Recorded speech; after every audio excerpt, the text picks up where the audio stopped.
As always, there's BS afoot at the highest court in the land, and this is a special SCOTUS episode to clarify what exactly is going on. Joining me to walk through the who's who of WTF is AAF Programs Director and one of our premier anti-abortion bad actor trackers, Kristin Hady. We'll discuss what she had to endure at a clinic in South Carolina and how one of the men behind it is now at the Supreme Court fighting for his right to continue to harass anyone, whenever, wherever.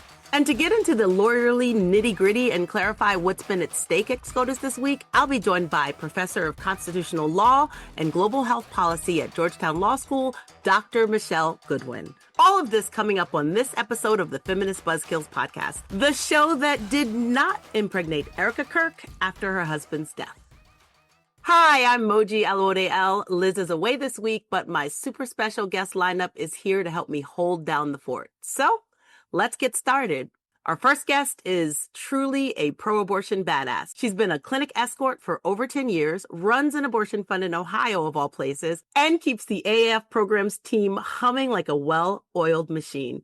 She also has never been known to back down in the face of a fundamentalist bigot and will stand toe-to-toe with anyone trying to block access to healthcare. I have her here today to talk about Olivier versus City of Brandon, where a known sidewalk harasser is challenging a Mississippi town to uphold his right to harass. Please welcome Kristin Hady.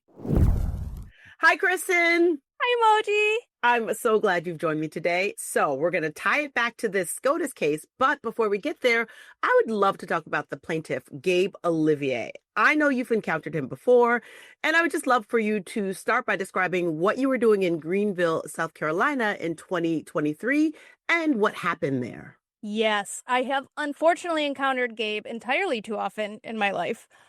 Specifically in Greenville, Gabe is a part of Operation Save America, which is an anti-abortion extremist organization, and they have conferences all across the country. And a big part of those conferences is in the morning, they target abortion clinics for a whole lot of harassment. And, this is usually a couple of hundred people, 90% of them children, it seems like. And so I was in Greenville because they were having a leadership conference in Greenville, South Carolina. And so each morning they were targeting South Carolina's only independent abortion clinic, the Greenville Women's Center. So wait, I just want to understand. So they have these conferences, and as a part of the conference, beyond their leadership trainings or conversations, they also take the time to go to clinics and just fuck shit up? Yes, they literally just go to fuck shit up. They line the roadways. They fill every ounce of public space possible with themselves, and these are people that bring their families. Mm-hmm. So there are tiny children running around near busy roadways. There is a ton of people in clinic driveways jockeying for space and trying to be the first one to talk to clinic patients. It's pure chaos. I'm sure there's signs there as well. Horrendous, horrifying, inappropriate signs. So can you talk about what happened in this particular time in Greenville, South Carolina? Absolutely. So when I pulled up, and I was there with activists and escorts and defenders from across the country, so there were many of us there. When we pulled up to the clinic in the morning, the way the clinic is set up is you can park on the street, and then there's a big hill that you go up that's fully wooded and wild. It is not easy to traverse. And then a small amount of flat space to stand, and then 2 fences. And so what antis like to do is they will take ladders or scaffolding all the way up the hill so that they can go over the fence and be able to better harass patients. So when we pulled up, I looked up the hill and I could already see that they had dragged up the 12-foot ladder that they usually use, and that there were other escorts and defenders there holding space. So I threw open the door and hauled my ass up that hill and went to hold that space with them because those are our comrades. And so what happened? So you went to hold the space. They had this 12-foot ladder. And? Well, I think they missed the science lesson where 2 objects cannot occupy the same space at the same time. Science. I know. Imagine that. So when we went up there, really the rule is if it's not a public sidewalk and it's just public green space, whomever is there gets that space. You can't force folks off. So while we were standing there occupying that space, and we were literally body to ladder, ladder to body, but it was still as calm as it was going to be.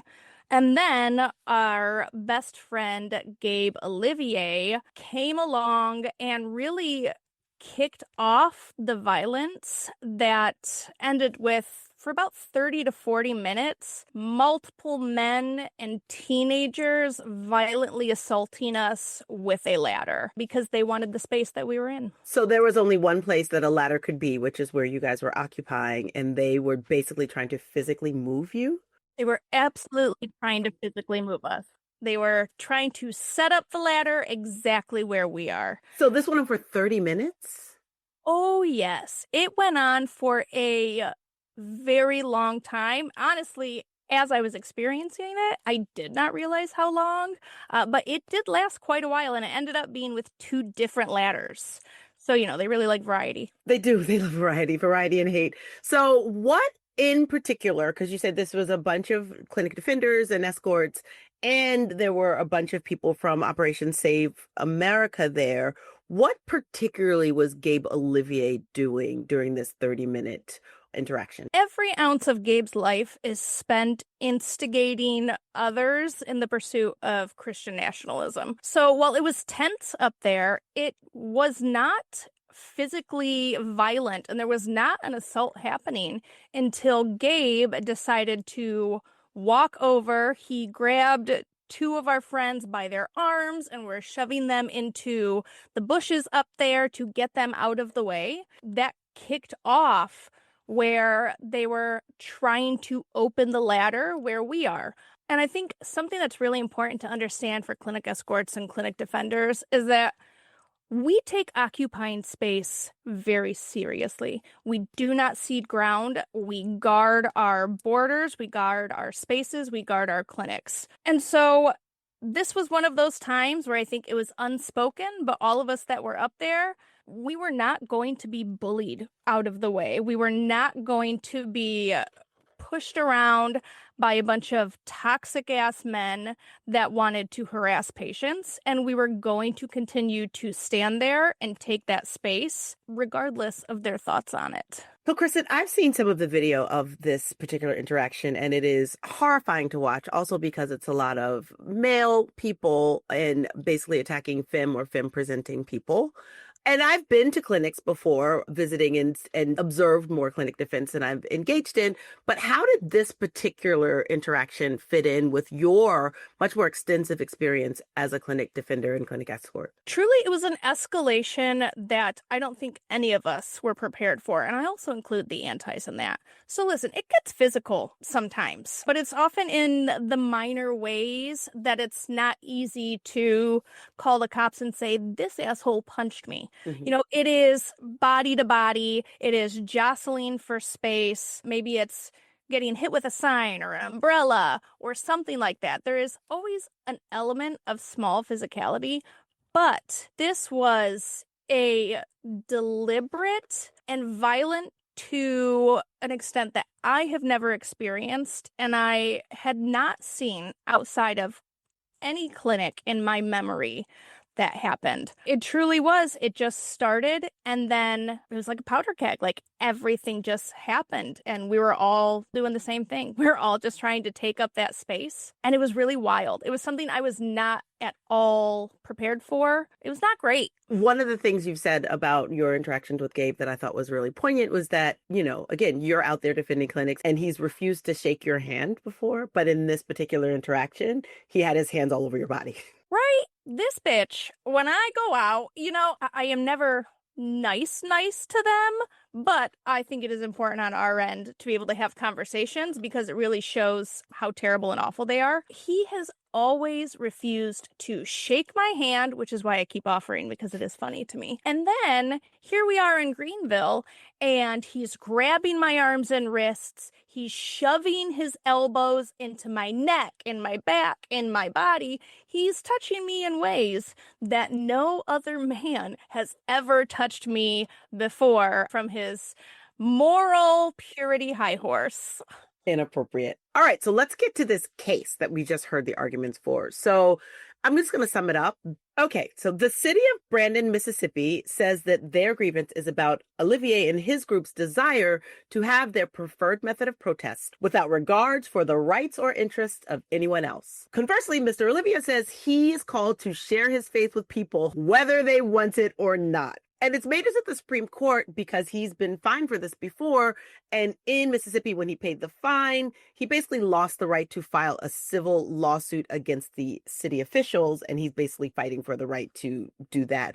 So if he wins this case, what do you think the impact will be for anti-abortion protesters around? Because this will be the new law of the land, and for clinics and clinic defenders. Well, truthfully, I don't think it changes a whole hell of a lot for clinics. Clinics have always been islands unto themselves. There is very little prosecution. People do not care about the violence and the harassment that happens outside of clinics. Abortion clinic sidewalks are ground zero for these kinds of folks. That's where they get their practice in, where they get their preaching and their harassment. And I will say, spoiler alert, when they say without regard for rights or interests of anyone else, nobody wants it. Nobody wants Gabe to be preaching at them, calling them a whore or a Jezebel, or they're going to hell. But this is their mission. And we're familiar with it because we see it every day outside of abortion clinics. But ultimately, their goal is to go out into all of the public spaces and spread their white Christian nationalism. It is to force everybody to listen to their hate and their toxic viewpoints. And it's a grift, too, because they know that if it's infringed upon, if someone stops them, police or the city, they have a plethora of anti-abortion organizations with millions and millions of dollars that will sue for them. And that's the goal. That's what they want. There's also this really, really insidious misrepresentation of what they do outside. This week, we saw an article where basically an anti-abortion publication was writing that some of the people who were prosecuted and jailed and then pardoned by President Trump for violating the FACE Act were then saying that the violence that they were caught doing was AI. Like, that's what? That's like flooding the zone in such a strange, ridiculous way, because anyone who's out there and sees them, like, why would we need to do AI of your violence? It's right here. Y'all are doing it front and center. And I would also like to point out that, number one, no clinic has somebody on staff like, this is our AI manager, just doctoring up some footage over there. What the fuck? Number two, this was years ago. This was before AI was as ubiquitous, as easy to access for normal people. So let me just state clearly and unequivocally, nobody used AI to doctor these videos. They just don't like getting caught doing what they're going to do. It is a bald-faced lie that is the audacity of it all is very astounding. It's astounding. Okay, so you have been actively tracking and observing anti-abortion actors around the country for well over 10 years. And in that time, the challenges have evolved. Honestly, I really feel like the antis have advanced their agenda so much, you kind of wish they'd just sit down and take a victory lap or a victory nap. So this is really a wishful thinking moment, but what do you think it will take for these people to let up and mind their own business? Complete and total domination of this country and everything else. The goal is Christian nationalism and Christian dominance. That's it. If you are Muslim, if you are queer, if you are not white, if you are anything outside of this very narrow box of a cis white straight Christian man, or, help meet the woman who does the man's bidding. I shuddered when you said that. I know. Internally, I was like, oh no, that word just came out of my mouth. I feel dirty. They're not going to stop until everybody looks like them, believes the same things they do, lives like them, and has the only options in bodily autonomy and freedom in your life that they think is okay. And guess what? Not a lot. Most of us don't fit in that box, so they hate a lot of us. Well, great, Kristin. Thanks for leaving us on that really positive note. What can I say? I'm just here to uplift everybody. And we'll be watching the case. And of course, as the decision comes down, we're probably going to bring you back to talk about what you think and what you think we can do about it. Thank you so much for joining me. Can you tell the people where they can find you and where they can support the work that you do? Yes. So number one, sign up on our volunteer list, especially our volunteer Skillshare. We are always looking for folks across the country to be able to support clinics and providers and activists with whatever means they have. As for me personally, I am a board member of my local abortion fund, the Aggie Fund, aggiefund.org. You can find us on socials. You can also find my clinic escort team, my badass scrappy folks at Toledo Abortion Center escorts on social media. Kristin, thank you so much. And thank you again for all of the work that you do to support all the abortion seekers in the country. Thank you, Moji. Goodbye. And everyone, we'll make sure we drop all of the links in the show notes. Oh my God, that was a great conversation with Kristin. So there's a lot more to get to. So let's move on to our next guest. My next guest is a reproductive justice scholar, a constitutional law professor at Georgetown University, an author and host of the Ms. Magazine podcast on the issues. She's here to walk us through what happened during oral arguments at the Supreme Court this week. Please welcome Dr. Michele Goodwin.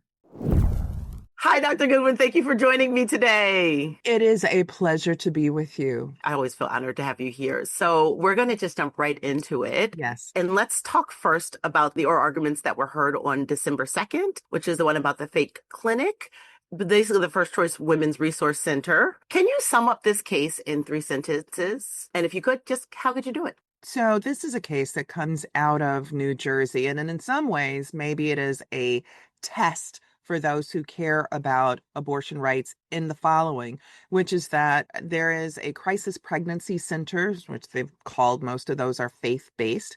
And it's been a request that's been made by the state of New Jersey to provide information with regard to the people who work there, their donors, etc. They have essentially argued that this is an attack on them and their privacy and their First Amendment rights. Now, what's interesting about this case is that in some ways it provides a pre-flip. That is to say, for clinics that provide reproductive health care, if New Jersey loses, an idea could be that, well, then you cannot expect the same of clinics that provide abortion care. You can't have it one way and not have it the other. That's one of the things that was really concerning and conflicting when listening to this case, because I was like, I don't want to agree with them because obviously they are ideologically fully against everything I stand for. But no one said the word abortion, right? Until really the very end. And maybe that pre-flip is the purpose, but I just wanted to get to how is this case about abortion? Exactly. So crisis pregnancy centers hold themselves out as being the alternative to an abortion and the place in which there is care that can be provided, such as ultrasounds, which is not necessarily care, although it could be, right? So there is importance with ultrasounds, but that's not the purpose really of most crisis pregnancy centers. The way in which they set themselves up is such that algorithms that where people are searching for abortion, that their clinics come up. Oftentimes their clinics parade as places where people can obtain abortions. Another concern that comes out of years of research in the state of California is that oftentimes they lie to the people who come in. They tell them that abortions cause cancer, cause mental illness, cause cervical cancer, cause breast cancer, etc. And so people often go to them after having searched for an abortion, believing that they will be able to obtain an abortion or get abortion counseling when they go to these places. That is not what they will get in those places. What they will get is a pregnancy test, one that they could buy at Walgreens or CVS or any other place like that, an ultrasound. And then there are other services that they do provide. So you can get diapers that are there. Yes. And so then that's the argument. But in California, one of the concerns has been, and a concern that would be in any state, is that for so many of them, they parade as being medical centers where there are people who are licensed to provide medical care, such as nurses or doctors. And in fact, most do not. One may be fortunate if there is someone who even has a college degree that works at those places. And what this means in the patient provider context is something that is important. That is to say, people who don't go to college should be able to work anywhere they want, absolutely, when they're qualified for that work, or college, absolutely. Yes. In the medical context, we come to have expectations that if it's a physician is trained to be a physician, a nurse trained to be a nurse. And the concern is that in these spaces, there are people who give the presumption, offer the assumption that they are actually trained and qualified when in fact they are oftentimes not. And that, of course, goes back to the California case. I feel like that was absolutely what the Becerra case was about. But in this case, they actually focused a lot more on donor lists. At the very end, I feel like Justice Coney Barrett said, oh, maybe the donors would think that they were donating to this and not an abortion clinic. And that is one reason that the state would want the donor list.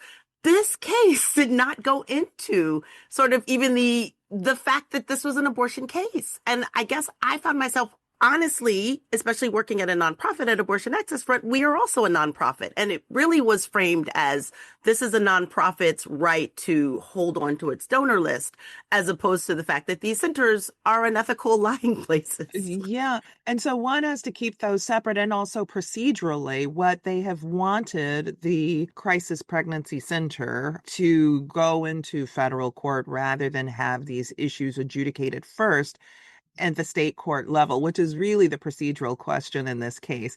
Can this matter be adjudicated, kind of skip state courts and actually go straight to federal courts? But underneath all of this, what's swirling in the mix here are questions with regard to reproductive health, rights, and justice, matters that relate to abortion, but also, let's be clear, matters that relate to the First Amendment. For example, the Supreme Court has said from decades ago that the associational interest of organizations are protected by the First Amendment. So in famous cases involving civil rights organizations such as the NAACP, where the state in Alabama decades ago said, give us your list. We want to see who shows up at your meetings. And you can understand why the NAACP would say, no, not to you, state of Alabama. Not to you, state of Alabama, a state where there have been Black people who have been lynched and law enforcement has turned the other way, and where the risks that are associated with revealing who is in association with the NAACP could mean economic harm, could mean physical threat and harm. So the First Amendment issues here are really important. And First Amendment, while those rights are not absolute, sometimes people think that our constitutional rights are absolute. No, they are not. So even in the First Amendment, while we can protest, there's time, place, and manner. So you can't just protest anywhere and at any time that one wants. These are rights that protect everybody, and they include rights that protect crisis pregnancy organizations, right? But what is interesting here is that depending upon how the Supreme Court rules in this case will be the question as to what could potentially be in future cases involving practitioners, providers, clinics that provide abortion care. Will they have to give up their donor lists? Let's say the First Choice Women's Resource Center won this case. What do you think that could look like? So one, if they win and somehow on substantive grounds with the court, which the court might not reach, but let's say in a bigger world, it could mean that organizations within the space do not have to disclose their donor lists and certain other information that they find to be sensitive, that they don't have to provide that to the government, which should be broad enough to cover other organizations that operate within the space of reproductive health. So that should be it. The concern with regard to this court is that it has been inconsistent.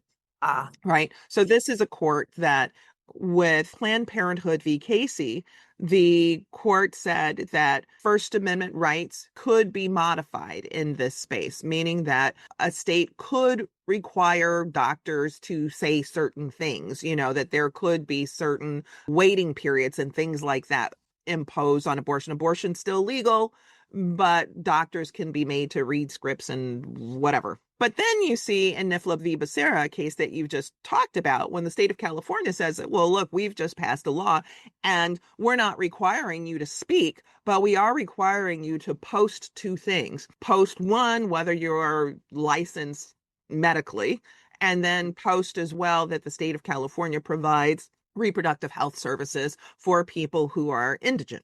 That's it. Justice Thomas, in writing the decision in NIFLA, says, no, California, you may not impose upon crisis pregnancy centers these requirements. You may not force them to speak.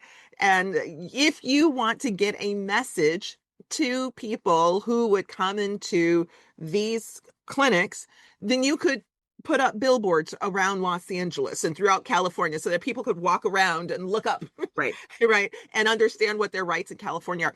Well, that's inconsistent. Yes. It's inconsistent with Planned Parenthood v. Casey. So on one hand, force doctors to actually read scripts, say things, even if it turns out that those things are untrue. Right. But when it comes to the state of California saying, just put this up on this notice on the wall, no, California can't impose that on these clinics. So I think one of the concerns will be future interpretations before a court like this, that the court could decide one way in this particular case and then completely flip it, strangely enough. When an abortion provider comes with a similar case, that because their First Amendment rights are being... That's the concern. Okay. And alternatively, if First Women's Resource Center loses this case, what do you think that could look like? Well, if they lose this case, now one of those risks would be that clinics and providers that provide abortion services or contraception or even STI treatment, sexually transmitted infection treatment, that they could be required to disclose information that would be sensitive about donors, about patients, about their financial resources, and so much more. So that would be the concern. It's unclear how the court will address this issue, if they just simply punt and send it back and say, go and take this through state courts. We're not the appropriate body to address this. But that raises questions about why the court even decided to take this up on certiorari. The court, there are thousands, literally thousands and thousands of cases every day being adjudicated in the United States. And the Supreme Court's going to take less than a couple hundred of them before the court. And they've been taking fewer and fewer year by year. So why the court decided to take this case raises questions in and of itself. Although they did that with the mifepristone case. So, well, they did. And thank goodness they did take the case before Kaczmarek. Although, unfortunately, what they did was to rule simply on procedural grounds rather than substantively, right? And this is the case in which in Amarillo, Texas, there sits only one judge, Judge Matthew Kaczmarek, who has always been an anti-abortion advocate, who tried to suppress this as he was going through confirmation hearings, and then when a group of persons parading themselves collectively as OBGYNs, though they were not, one was a priest, one was a dentist. I mean, yes. Certainly one is not going to a dentist for a pregnancy delivery or for an abortion. Ever. And these people claimed that mifepristone is dangerous and that it's not efficacious, et cetera, all things that are inconsistent with studies that date back decades, even before the United States approved it to go into the market, because it had been in the market in Europe for decades. We know that it's over 95% efficacious and that it's extremely safe, safer than even taking, over-the-counter medications, right, such as Tylenol, et cetera. And so substantively, on those claims, they should have lost. This is, a federally approved drug to be used. And what the court did was to toss it out and claiming that these individuals lacked standing. And that part was true. They should have never gotten through Kaczmarek. And something worth noting is that, just as a kind of pullback with this, is that, if the Supreme Court tosses out a case like that on standing, what does that mean in terms of the qualifications of Judge Kaczmarek? I feel like that's always a good question. It means nothing good is the best I could say.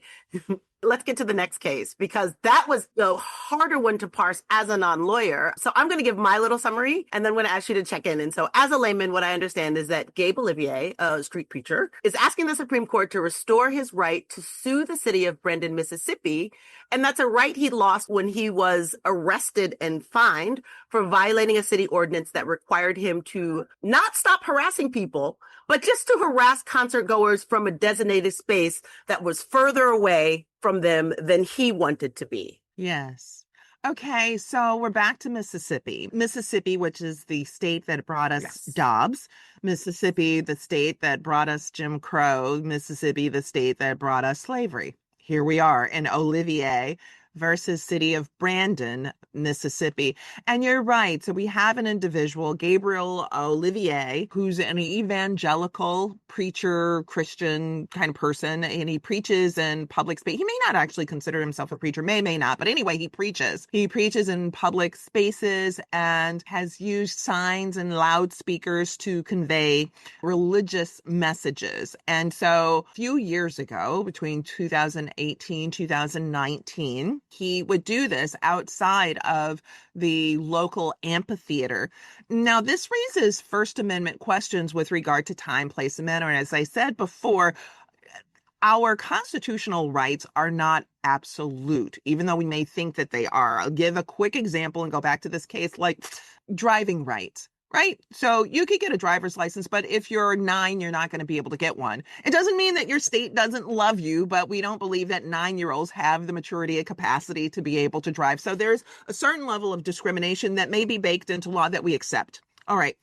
On our First Amendment rights, that is true too. And we have the right to assemble. We have the right to protest, the right to free speech, but there can be time, place, and manner restrictions, right? So you can protest, but you have to protest over here. What the state can't do is to discriminate against you based on your viewpoint. So the state can't say people can protest here except for people who are protesting against the governor. That would be viewpoint discrimination. So you can't do that, right? So you could say either here or there, but it can't be about the message. So you can't say you can only protest about anti-abortion over there or about pro-abortion over there. Now, in this case, it wasn't his message. It was, you just simply cannot use these loudspeakers and other things in this space. Go protest over there, right? So he pleaded no contest with a conviction that he had. And then later on, came back and sued under Section 1983, which is a civil rights statute that dates back to the abolition of slavery, and said that his rights were violated. And what this case represents is a question with regard to whether, if he is allowed to move forward in this Section 1983 claim, whether that in and of itself might undo or affect the earlier conviction for this. And that's the question that's being debated right now before the court. That was definitely being debated. And thank you for clarifying that. His message was yelling at people's faces and essentially insulting them while they were going to a public space. And I, of course, believe in free speech and our First Amendment rights. When I was reading about the case, it said they issued the ordinance moving the protest space because people were being harassed. And I guess we say preaching, right? But it's harassment. And I think calling it even harassment sort of assumes that harassment isn't violence. Like if instead of saying like, oh, he's preaching or he's harassing, he's slapping people. Like it's easy to say maybe you want a rule that allows people to not have you do that in their face.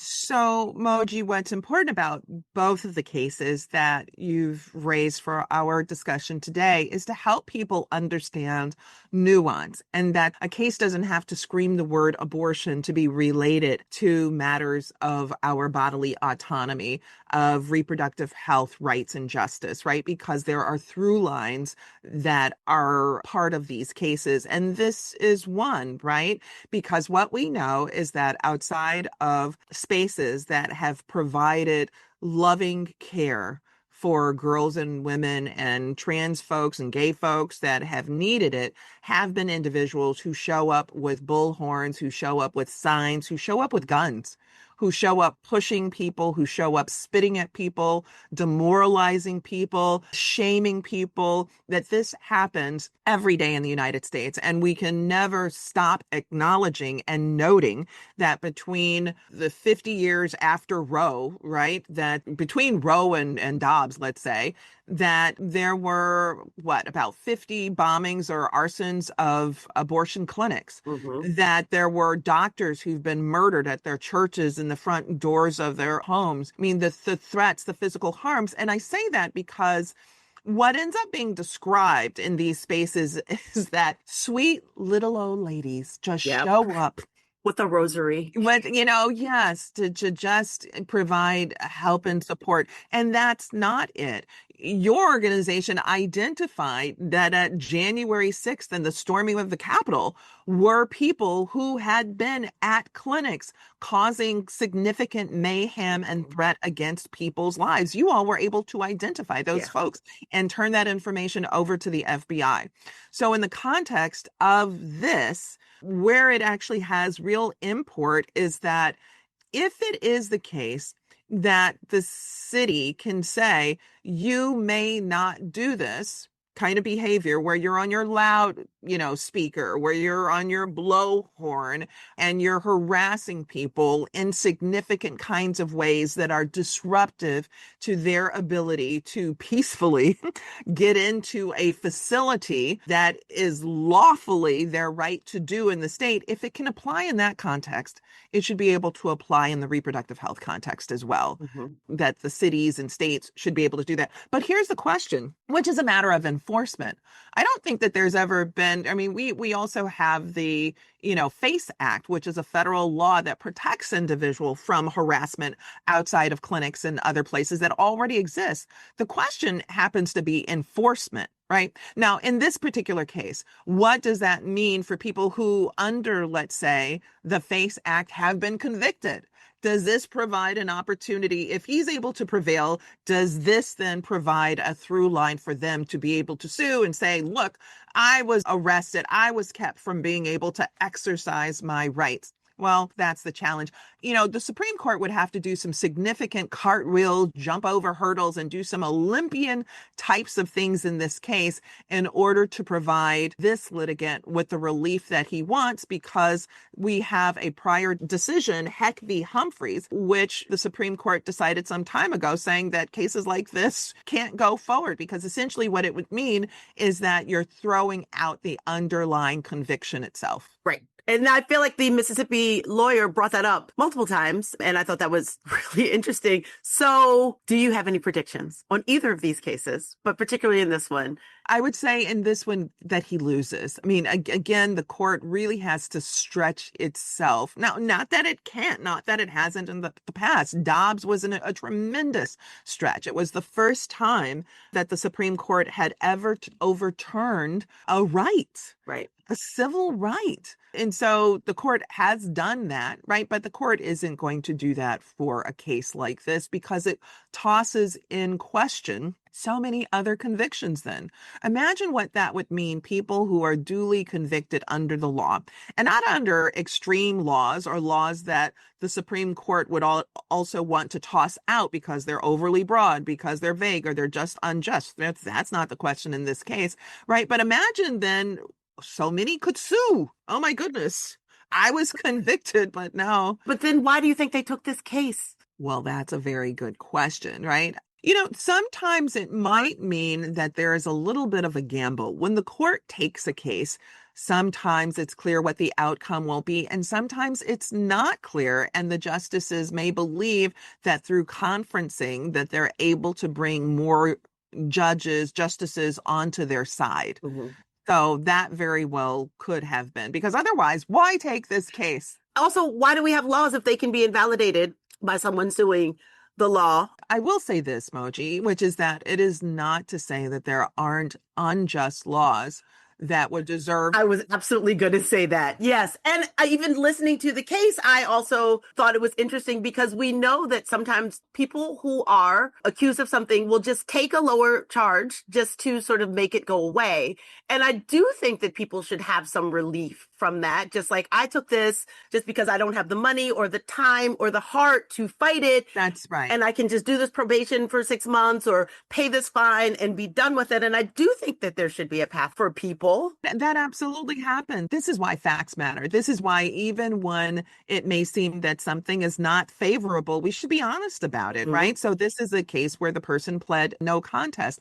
We know that there is over-policing, over-surveillance, overcharging, over-sentencing of groups that are vulnerable, right? We know that this takes place. We know that it's racialized in the United States. This happens all the time. That's not what is the concern in this case, but it is real what you are saying, that people do take plea deals. They do say no contest to just get this out of their lives. Again, not the issue per se in this particular case, but it happens, as well as the question with regard to underlying laws that are unjust or that are enforced in unjust ways. We have a panoply of those kinds of cases during the Jim Crow era that were marked by Pauli Murray in her book, Race Laws in America, nearly 800 pages, single space, about the thousands of Jim Crow laws in the United States that were unjust. If you're Black, you may not play billiards in the South. If you're Black, you may not play chess in the South. If you're Black, you may not enter the local park, the swimming pools. All of these were part of these laws that you'd say, yeah, like this is unjust. You were convicted of swimming in the pool. Right. The public pool that your taxes subsidizes. Notably, the public pool, not the country club pool. Right. But in the pool in which your tax dollars subsidize, so that you as Black people are paying taxes where only white people can go into the park and swim into the pool. In a situation such as that, you could see that someone might say, well, yeah, I pled no contest, but now I actually believe this law is unconstitutional. It's violated my civil rights. Court, hear me now. But that's not what was taking shape in this case. No, I'm not at all saying this case, but I was just thinking. No, but it's important that we say this. Yeah. And also, I think, and this is for both of them, and this might be my final question, but in looking at both of these cases, which I found, again, not a lawyer, do listen to SCOTUS cases several times a year because they decide our rights in our lives. And I found that these were really hard for me. Not just, I understood them at face, but I thought that I found myself on some level empathizing with the, to use their parlance, my friends on the other side, right? Like I found myself empathizing in some of the, but I also found really confusing, and maybe this is just how law is decided, in talking about Gabe's case, no one said he was yelling obscenities at concert goers. He yells obscenities at people trying to go to healthcare. It just all felt very abstract and sanitized from sort of the impact of like what these people do. That's unfortunate with so much of American adjudication when it comes to the appellate level. At the district court level, these cases address facts. We know more about the people, or we can, and depending upon what a judge demands and what the litigants put forward. And when we get up to the appellate level, and especially the Supreme Court level, it can seem abstract. It can seem sanitized. In my constitutional law classes, I seek to bring these cases back to life. Who is affected? Under what circumstances are they affected? Where are these cases taking effect? Who's sitting on the court as we are looking at these cases? What's the year or years that are involved with these cases? Those things are critically important. And so I'm glad that you are raising that, because it can seem a bit distant sometimes when it's at the court. And here I'll give a little bit of a shout out to Justice Breyer, who frames himself as a pragmatist. And one of the things that you'll note in Justice Breyer's jurisprudence is that he likes to bring up the record from the district court. What's really happening in this case? And he did that in Whole Woman's Health v. Hellerstedt. He said, wait, let's look at that district court record. The state of Texas tells us in these cases that abortions harm women, and that this is why we have to make sure that doctors and providers who provide abortions have admitting privileges nearby. He says, let's test that out and let's look at the district court level, the district court docket. And he blows that wide open. He says, okay, this is what we actually have in terms of facts. Mm-hmm. Here are the facts on the ground. Turns out women are 14 times more likely to die carrying a pregnancy to term than by having an abortion. Texas, how then are you saving their lives? By banning abortion or by placing constraints on abortion. And that was in 2016. So anyway, I think all the questions you've asked are really brilliant, and it's great being with you. And I'm happy that you invited me on. I always love having you come onto the pod, and every time I speak to you, I feel like it feels like a blessing. So thank you again for joining me. And hopefully, maybe when decisions come down, we can bring you back. We can talk about what happened, how it happened, and how that will impact us moving forward. Sounds great. Look forward to it. Thank you. Bye-bye. Oh, Michele is so brilliant. You can follow her work at Michele Goodwin and take a peek at all the important work the O'Neill Institute does at O'Neill Institute on Instagram. As always, links to these stories will be in the show notes. And you can find the best, most up-to-the-minute resources on accessing abortion care and funding for your care on our website, aafront.org. Our Charlie chatbot on the bottom right will walk anyone, anywhere in the country through their options and resources for abortion. We do this show because this info is not given enough attention in the media, so help us spread the word and show us some love by liking, subscribing, and giving us a 5-star rating. Every bit helps us reach more listeners. That's our show. Thank you for listening. Do you feel smarter? Did I make you laugh today? Show us some love by liking, subscribing, and giving us a 5-star rating. And if you really want to go extra, join our Patreon. You'll support great content and get great, cool FBK merch and experiences. All pledges support this pod and all of our activism at Abortion Access Front. Pledge at patreon.com/feministbuzzkills. Plus, Abortion Access Front brings the news and info every day. So stay connected with us on social media at Abortion Front across all platforms. With your help, we can get more people to learn about this assault on abortion access. Now that we've got you informed, let's get you activated. Check out our awesome Operation Save Abortion trainings at operationsaveabortion.com. You can get an abortion activist glow up and learn all about the areas abortion providers and patients need your help. And while you're there, poke around our super cool activist calendar. It's full of local and national actions and educational opportunities, so you can dive right in. Again, all of that can be found at operationsaveabortion.com. AAF offers many other opportunities, and one of our favorites is our mutual aid program called Adopt a Clinic. Adopt a Clinic is a great way for the public to support independent clinics, abortion funds, clinic escort groups, and patients directly by ordering much-needed items from an org's wish list. This week, we are showcasing Pro-Choice Milwaukee Clinic Escorts. It gets cold in Milwaukee. Let's help keep them toasty and cozy with items from their list like hand warmers, foot warmers, and snacks to get them through their shifts. Link will be found in the show notes. And if you want even more ways to get involved, sign up to volunteer. We need you. Go to our website, aafront.org, fill out the volunteer form, and let's figure it out together. FBK will be dark next week, working on our end of the year wrap up of the best, worst, and weirdest abortion news of this year. Plus, we'll give you some predictions for 2026. We'll drop that episode on December 19th at all of the places you pod. FBK is edited by Remy DeTournay and is produced by Jen Moon for Abortion Access Front. Thanks, everybody. See you soon.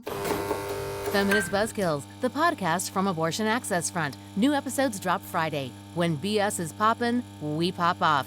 And if you want to support our podcast and all the work of Abortion Access Front, like, subscribe, and join our Patreon at patreon.com/feministbuzzkills.